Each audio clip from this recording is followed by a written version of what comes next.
All right, folks, here we go. Tuesday morning, wild day in the markets yesterday. For those who didn't catch it, Dow Jones at one point in time up over 200 points, while that tech-heavy Nasdaq got crushed, down 2%, finished on the lows of the day, seeing a continuation of that weakness overnight, down another percent plus heading into today's open. Going to be another wild day. We've got that VIX, the volatility index, pressing up against 20. We'll see if we break up above it. Do we have any more catalysts for the week? Sure do. We've got more earnings out today. We've got key inflation data out tomorrow. We've got a number of Fed governors speaking. There's a lot that could shake these markets up. Look over at FX right now. Where are we seeing movement? Well, the British pound, talked about that. UK starting to open back up, seeing strength in that British pound. It broke up above 1.41.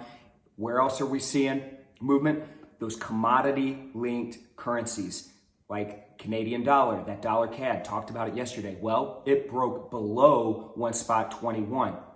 Aussie dollar at spot 78. A lot of movement in these commodity-linked currencies as we've seen a lot of movement in energy. We talked about that pipeline being shut down here in the U.S. Well, oil's been all over the place. We're seeing it down better than 1% today, again, as we approach the open. So there's a lot of movement, and there's a lot of movement across the board, whether it's stocks, whether it's commodities, your precious metals, you name it. There's a lot going on. So it's a big week. Let's get in there today. Let's have a little bit of fun. Let's trade some price action.